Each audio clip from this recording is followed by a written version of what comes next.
one of our editorial writers, a younger woman, 30-something woman. She was on the editorial board of the Seattle Post-Intelligencer here. Made some kind of offhand remark in a column that Billow was,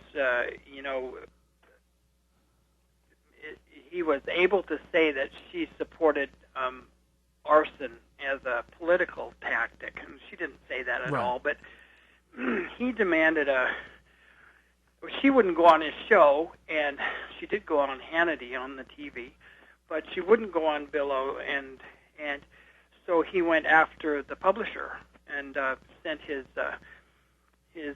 producer out here to ambush the guy as he got out of his car going home from work. So things like that are hugely popular, and I try to connect these national stories with the local as much as I can.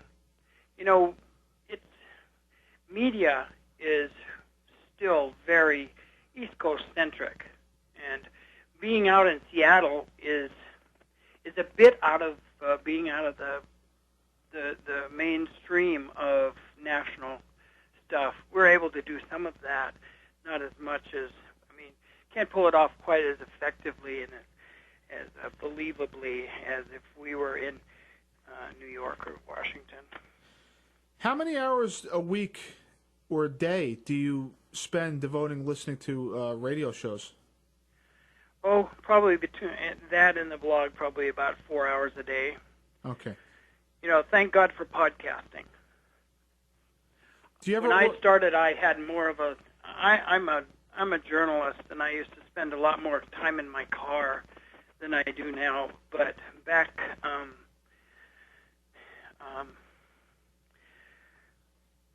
then,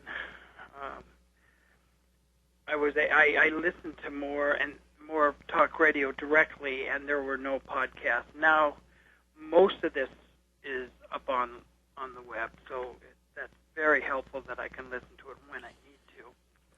Does Blatherwatch ever orchestrate call to action campaigns like Media Matters? Well, not like they do. Not anything near that. We can, I can bring in mail to individual talk hosts sometimes. I try to be self-deprecating about the power I wield, and I don't really wield any. So my thing is that a lot of people in media read me. Right. And so when I say something, and I say some pretty outrageous things that are backed up by fact, if I'm not being satirical, media, local and national, will contact me to make a correction or to clarify something, or I know they're reading. Right. And I've struck up some interesting, I feel like I discovered Rachel Maddow, although I find that that everybody else does too. She's such a personable, nice person.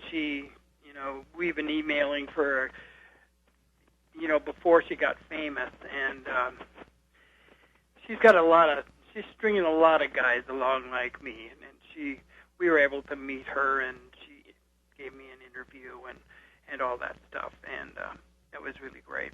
Yeah, she's great. I love her. Just a breath of fresh air at the 9 o'clock time slot. And what's amazing about that is there was so much opposition to MSNBC giving her a show. But yet when Michael Savage gets a show, or when he had his MSNBC show, there was no outrage from anybody. And this is a man, of course, who you pointed out is extremely inflammatory. But there seems to be a double standard when it comes to cable news shows, when it comes to conservative hosts. That's true. They're really different eras now, though. Yeah. When, Savage had his show in, 2002 or 3, and of course it spun out pretty quickly. Right. He made himself so obnoxious that he was thrown off the air within 6 months. I don't remember now. He did some gay bashing, Yeah, he was on air, Yeah, he was on to call TV, it it is. Stuff that he always does on the radio, but TV wasn't quite ready for Michael Savage. Now, I don't know. Smart is in, and for many years, talk radio has really played to a dumbed-down audience, and Rachel, and the popularity of NPR, people like Tom Hartman on Air America, Ron Reagan, have shown that people don't need to be talked down to. Rachel speaks in big words, and I think this is borne fruit with the election of Obama, who does the same thing. He doesn't talk in patriotic platitudes, and for the most part, he talks to you at a level that doesn't insult you. And I think that's where media is going, whether it's TV or radio, and I celebrate that. I think that's fabulous. Michael, let me take a sidetrack here for a second. During research for this interview, I found something about you getting into it with now-deceased radio announcer Mike Webb that resulted in his lawyer, Bradley Marshall, threatening to sue you. This is a very, very interesting case, one that I think probably there should be a movie about. Can you tell us a little bit about this? Yes. Mike Webb was a local talk show host in the evenings here on a very influential, loud, kind of a mixed format station, both liberal and conservative, called Cairo. He was on weekday evenings from 10 to 1 in the morning, and he had himself a good job. Well, Mike was very inflammatory. He was a progressive, by the way. He was a liberal. Right. And he was a very angry guy. And I had a history with him, having done a magazine article that included him, and we didn't like each other much, and I didn't think of him very well as a broadcaster. He was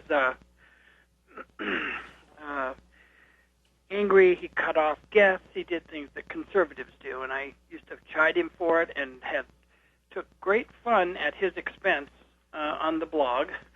And I got a tip one night in 2005 that he was being arrested the next day for car insurance fraud. And I went downtown and looked up the paperwork, and sure enough, there he was. So I broke this story before the papers got it or anything else, and became sort of the go-to place for things Mike Webb. Well, Mike went through he was represented by Bradley Marshall at first, and then he went through a trial for the fraud, and there was a dramatic mistrial, and I was there every day, and it was a case that would not have been followed so closely by the local press.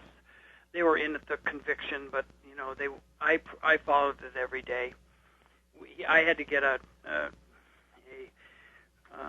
restraining order against him at one point. He threatened me. Yeah. And other people knocked a photographer around, and anyway, he was finally convicted. He had never had any prior convictions, so he got community service, but he had been fired from his job, and he was doing a live stream from his house every night, and then one night he stopped. He went quiet, and nobody knew where he was, and people thought he was a fugitive, had dropped out, and had left town, and his friends couldn't believe that because he just stopped answering their calls, and there had been some strange text messages. Well, long story short, a couple of months later, the police found him murdered in the crawl space of his home, the victim of an axe murder.